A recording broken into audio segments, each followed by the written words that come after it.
Alright, Silent Hill. Pretty much the greatest of the great to me. I mean, maybe not the greatest of the great ever, but in survival horror, definitely the greatest of the great. This and like Resident Evil 2 for PlayStation era is just like the best shit ever.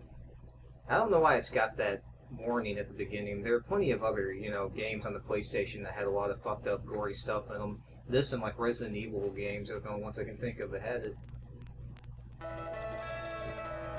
I don't really know why that quote appears at the beginning of the game. I don't think it's a particularly good quote.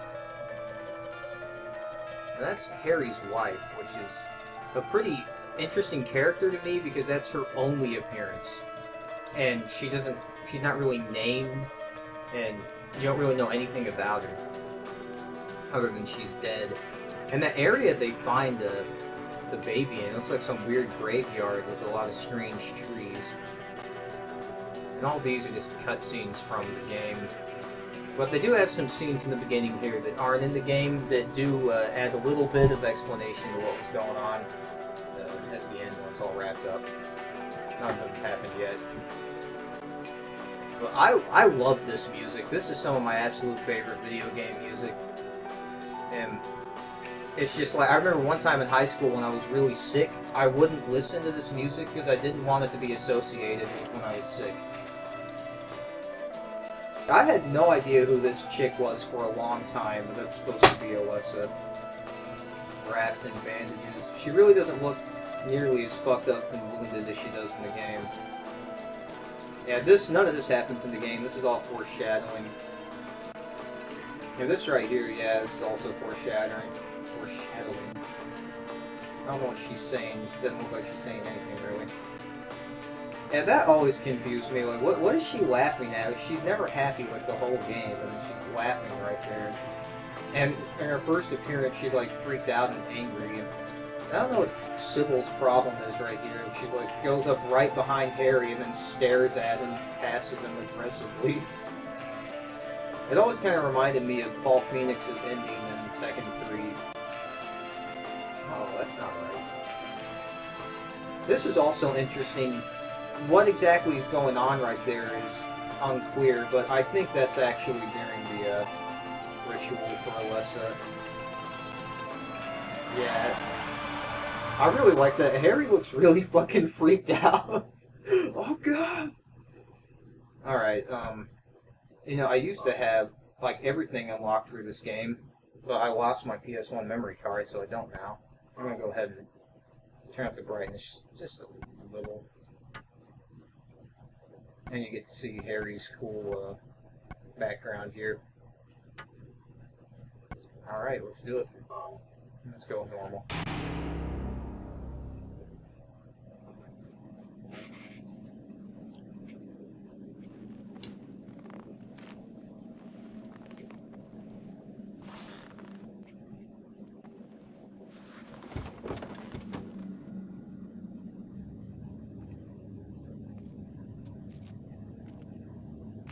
The game just starts off, right at the end of that opening cutscene. And you get these awesome loading screens of Harry running in slow motion. But yeah, the game doesn't really have an opening cutscene. You just have that intro that plays, and then the game just starts. And I actually like how the game just starts with Harry waking up in the car and looking really confused. And I really liked PlayStation 1 full motion cutscenes, or full motion video. I like how he just stops at Cheryl. I mean, that just shows his motivation so well. Just so much of the character is shown right there. I'm going back, because I'm actually not sure if I've ever tried to just go back in the beginning. Yeah, no, I have. Yeah, the Jeep's in-game model is, well, the Jeep has an in-game model. Something you might not ever see. There's a car crash, Cheryl's already gone. And then here, yeah, I don't know what's going on here. Playing this game with headphones is going to be awesome. This game has great sound. And this game, like, I don't even know if I could properly describe exactly what this game means to me. I played it in a time in my life where everything was just so fucking weird, and I had just moved from Hawaii to Utah. It was a drastic change in environment, and lost all my friends. Yeah, if you just roam around long enough, this cutscene eventually happens. Normally, you just walk right through it, but you can actually run and enter that, attempt to enter that supermarket thing to the left there. I was doing that earlier when I was just fucking around, but the cutscene took over before I could do it. I like this cutscene. You can't really see her. Cheryl? Is that Cheryl?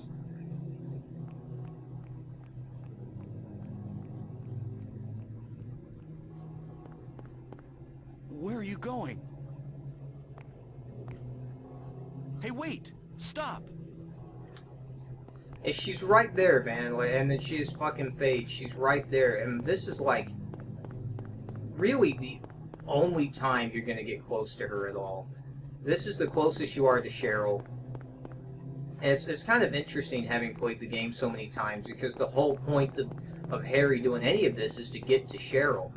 And she's just right there at the beginning, but she just somehow keeps being out of his reach, and she clearly, you're just behind her. You hear that gate? Oh, what the fuck is this? What the? I don't know what it is, but immediately met with graphic imagery, but you're not sure what it is really, and neither is the character. And you got some really cool camera angles here. Really sets the mood well with these strange camera angles, and then just suddenly, something violent that you can't quite distinguish is right there. That bloody flesh. You just barely hear the sirens. Very nothing, I guess. You can't go back if I remember correctly. Oh, you can actually. Oh, I've never done that before. At least I don't think so. But no, now you are blocked and you can't go back anymore. I goes, what the hell? The game is immediately so weird. And that's one of the things I really like about it. It's just immediately... It was immediately almost like nothing else I'd ever played, and I'll explain that more later. You know what a wheelchair means, the presence of Alessa. Although you're not supposed to know any of that. This is so weird, What's this? It's clearly a stretcher with a bloody dead body underneath it. With weird flies and shit flying over. That adds a lot to it. I got stuck on a damn thing. Can you go through here? No. Yeah.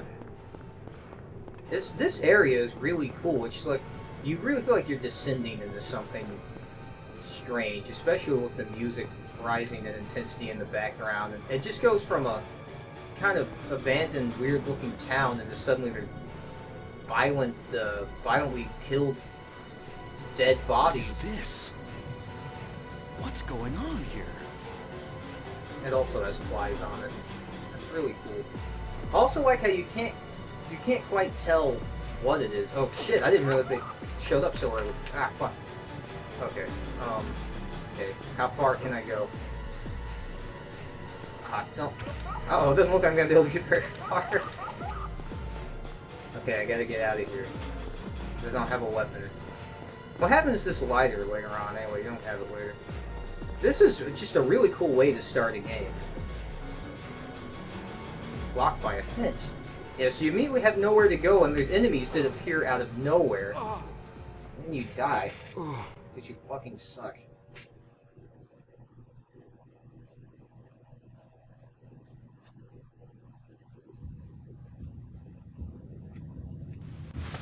I really like that cutscene. He looks so confused. And then he looks like, what the hell? And then, what's with this cheeky look she gives you? You don't even know each other. Strange expression. Was I dreaming? How do you feel? Oh, like I've been run over by a truck. But I'm alright, I guess. Glad to hear it. You from around here? Why don't you tell me what happened? Wait a second, I'm just a tourist. came here for a vacation. I just got here. I don't know what happened. I'd like to find out myself. Uh-huh. Have you seen a little girl? Just turned 7 last month. Short, black hair. My daughter. Sorry. The only person I've seen in this town is you. Where is everybody? I'd tell you if I knew, believe me. But from what I can tell, something bizarre's going on. That's all I know.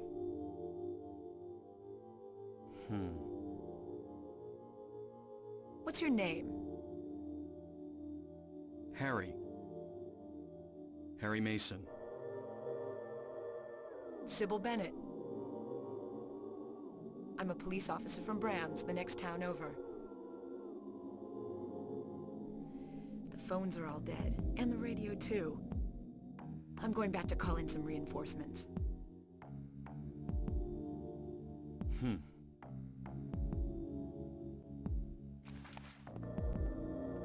Hold it. Where do you think you're going? My daughter. I've got to find her. No way. It's dangerous out there. In that case, I need to find her now. Cheryl's my little girl. I can't just leave her out there by herself. Have you got a gun? No. I always like that reaction a lot. Take this, and hope you don't have to use it. Now listen to me. Before you pull the trigger, know who you're shooting. And don't do it unless you have to. And don't go blasting me by mistake. Got it? Yeah, thanks. You do best to stay nearby. I'll be back with help as quick as I can.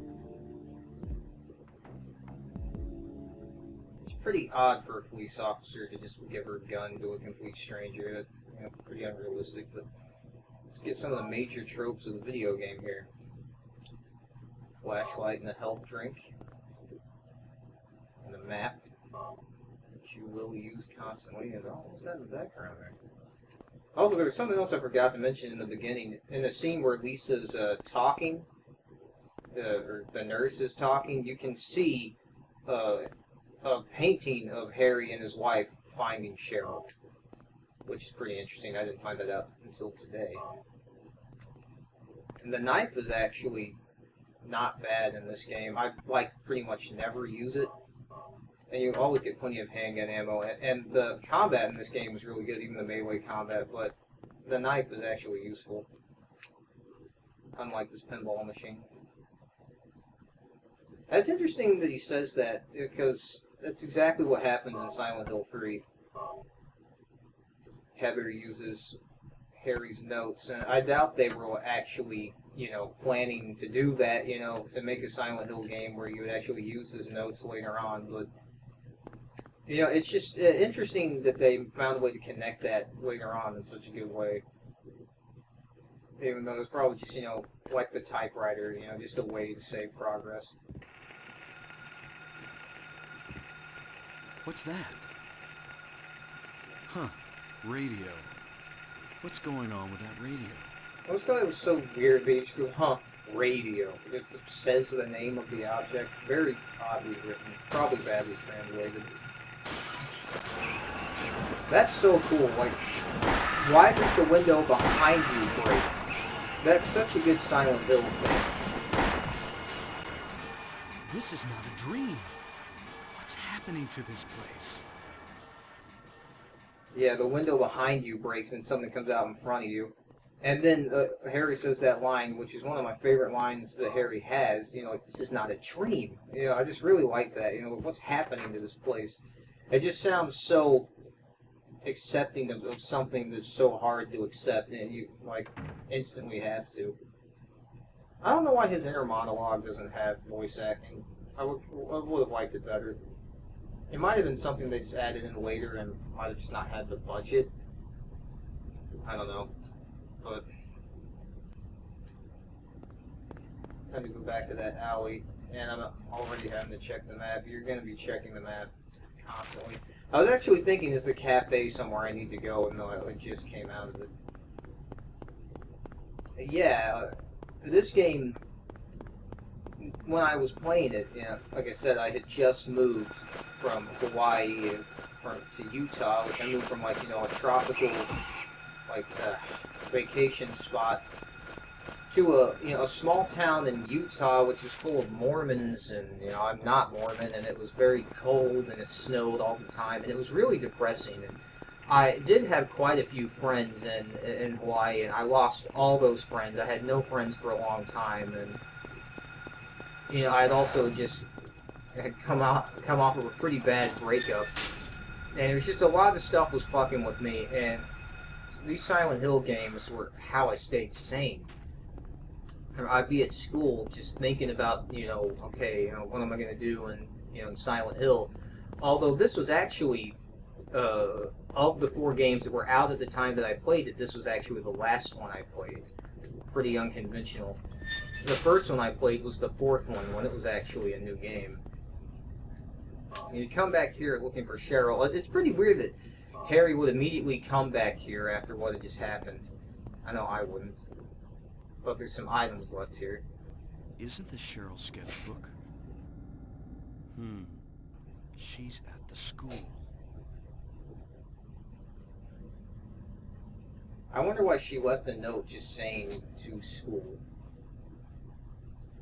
Yeah, and that's pretty much how you find your way around in Silent Hill.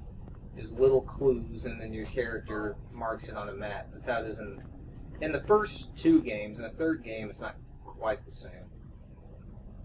It's not a very flattering picture there. You know, you'd think as a father he would have taken that would have really meant something to him. I'm not a father, but one of the things I really like about Harry is, you know, how he's so concerned with finding and protecting his daughter. He's not even remotely angry with her for running away, like I feel like I would be. That's a good camera angle. Yeah, Silent Hill 1 is pretty bad with, like, just an insane amount of enemies. I remember so many times, like, one of my biggest memories of playing the game my first time through was just having so many enemies running after me. Just running down the street with just an endless amount of enemies coming after me. If I remember correctly, you can go into that convenience store, but I'm not going to do it yet. I mean, it's pretty unintuitive in the beginning. And there's also a lot of doors, it looks like you can't go in there, but even the doors you can go in, it looks like you can't even go in there. Which is pretty cool, you know. That's one of the cool things about the convenience store, is that it doesn't look like you can go in there, because most of the places don't look like you can, but then there is a place you can go in, and that also happens later on in the game. There's a good mixing of being out in the streets and, you know, being inside of places. And right now you're basically just trying to get to the school here. I think something blocks your path. It had been a long time since I had played this. I was playing it, I started playing it again a couple days ago, after it had been like 5 years of not playing it. I think I found the next thing to do here.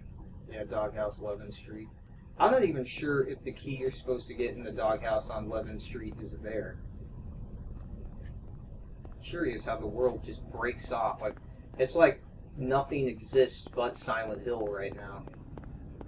The town is completely trapping you in. And I completely just thought alternate dimensions for a long time, but within the context of the story, it makes a lot of sense as to why he's trapped in the. And I'll talk about that more when it's relevant. There's no point in talking about things that are revealed in like the last 2 hours of the game in the first hour. I could do that. I'm not going to. This game, when I was very first playing it, I remember thinking, like, this might just be too old for me to play. The controls were really clunky, and it was super unintuitive. And I'm already fucking up. I'm on 11th Street, but somehow I missed the doghouse because I'm, like, talking over instead of paying more attention. But yeah, the controls were kind of clunky. I don't think the controls are bad. They're a little hard to get used to, but once you get used to them, it's no big deal. Unusual? I think that's a little unusual, but whatever. Fuck off, dogs. I hate the dogs. They're so annoying. I just don't think dog enemies are cool.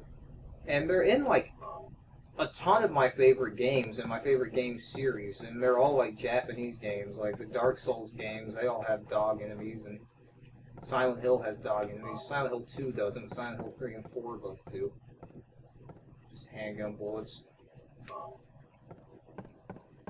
And door you can't get through. Yeah, this was so old school survival horror. I remember thinking that when I was playing it. Like, it was just the quintessential old school survival horror that I would think of when I would think of survival horror on, like, systems like the PlayStation 1, because I didn't play them much as a kid. I didn't really get into survival horror until I was around 15, 16 years old, when I started playing Silent Hill 4, which I started with for some reason. And this room is where you can get the katana. That's only on New Game Plus, and I don't even remember the conditions. But it's a pretty cool room, and the katana is an awesome weapon. I did an entire playthrough with the katana.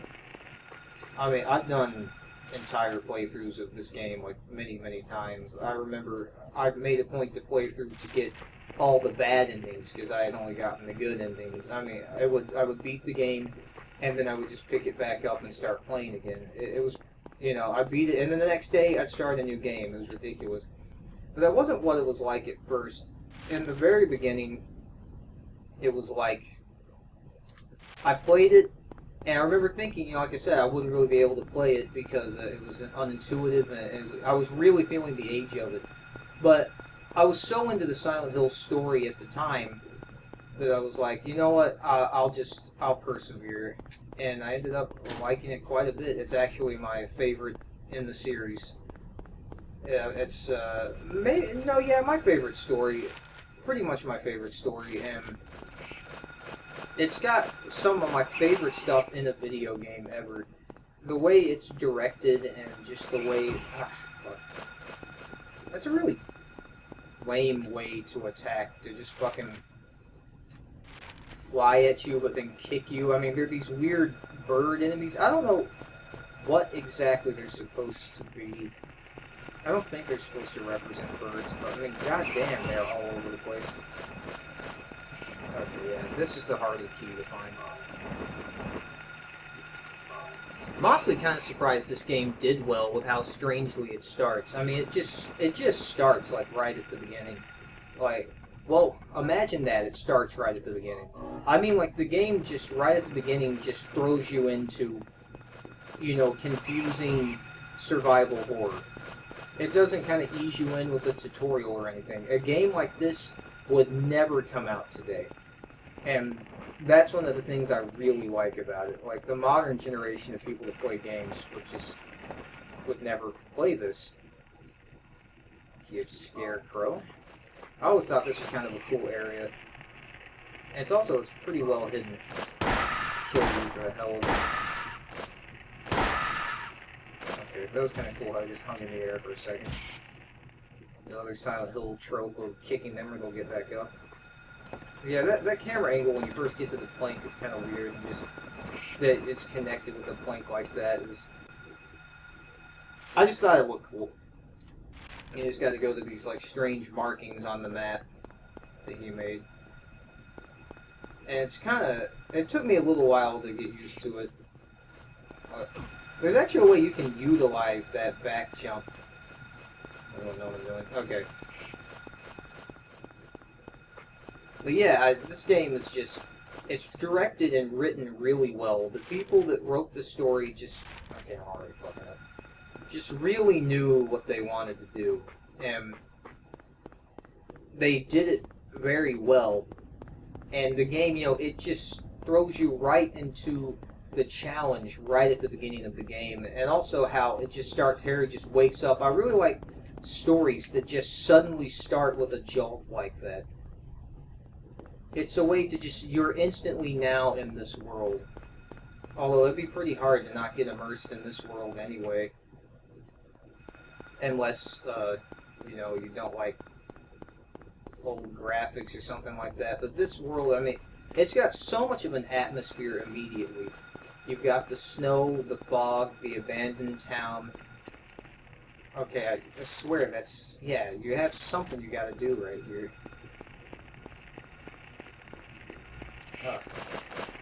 He's just on the ground waiting for me. I swear to God there's something you gotta do right here. Yeah, here it is. I mean, the game's pretty unintuitive. You know, you wouldn't know that you could go through right there. I like that. It keeps stuff hidden really well, but this is definitely one of those games that you could just find yourself wandering around for a long time. And I did find myself doing that at the beginning. And there's no Woodman in Wizard of Oz. And that's pretty dark there.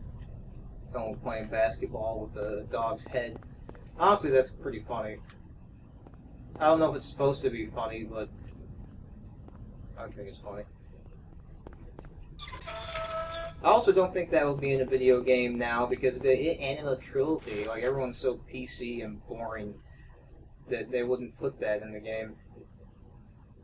When it's supposed to be a game that freaks you out. Honestly, that's one of the only, like, blatantly violent things in the game. Because a lot of the violence and dead bodies, it looks like something, but at the same time it kind of looks like nothing. Which is really interesting, and it plays off of your psychological, you know, subconscious fears. You know, you think it's a person, or you think it could be some animal, or, you know, there's a lot of blood and, you know, a fucked up looking body that's mutilated, so it's like something happened, you know, but is it a person? Is it nothing? You know, what is it? It doesn't directly look like anything. And that's something they later did in Silent Hill 2 and 3, and I don't really remember with 4. The lion is right behind me. Fuck! I forgot about that attack. You barely ever see it, you know, just for that. It's not like you don't get plenty of ammo, so... But my controller is now vibrating again. I did that much faster than I was playing it a couple days ago. I got pretty lost doing that. Yeah, I'm right by the convenience store, so that works. I might as well go in there. There's some items that you'll miss out on that, you know, if you don't go to it, it's nothing serious unless you're going for the UFO ending. Which, I don't even have New Game Plus as an option. I'm not playing on New Game Plus, so it doesn't matter. I don't know what happened to my memory card with all my Silent Hill data on it, but man, that kind of sucks that that's gone because... Fuck! Okay. I'm getting hit a lot more than I hoped for. But yeah, I had like... I did playthroughs just with all the different weapons you can unlock. I did a playthrough with the drill, did a playthrough with the chainsaw, did a playthrough with the katana, which I really liked. The Hyper Blaster, you know, all of it. You can attempt to enter this right at the beginning of the game, but he'll just turn right back around. Okay. So yeah, this is where the channeling stone is if you're on New Game Plus to get the UFO ending, which I have gotten. I've probably beaten the game maybe 6 or 7 times. I'm not sure exactly. But I like little things like this, you know, how there's an area here that you can go in with some extra stuff in it, should you choose to explore enough. I mean, we just got med packs and health drinks. Is it all healing items? It looks like I'm going to need it. Because I'm getting hit a lot more than I have been just playing on my own. Yeah, I think that's everything. There might be some, like, article you can read or something, but it doesn't matter. I have a pretty douchey story that I'll always remember this. You know, years ago, like 2008, maybe 2009. My friend was over at my house in the middle of the night, and I had just started a new game, and I had saved in that area. I didn't really have much time to play it, I guess, and I had just saved in the convenience store. And it was on a New Game Plus, so I had the Hyper Blaster, and I remember I came out, and me and my friend had been smoking weed for like the past 3 hours, you know, it was high school, give me a break. And I remember being like, hey dude, check this out, and I shot the bird thing that just hangs out on those trash cans as soon as I walked out with the Hyper Blaster. And he was like, what the fuck? You know, he was like, just thought it was really weird. And then I busted out laughing, thinking it was just really funny and weird. And after that, the memory completely stops. But it's a memory that I'm pretty fond of. And I was actually just talking to that friend on the phone about an hour ago, which is interesting. We had been out of touch for a long time. I also like how Harry breathes heavily and all that. He gets tired. Harry is very much a human. Old screensaver's kicking on. And the doghouse. Alright, and I think I'm gonna call it quits for right now. So I do have class and school tomorrow, and it is 12:40, and instead of sleeping, I'm playing Silent Hill. I forgot you could change the camera like this.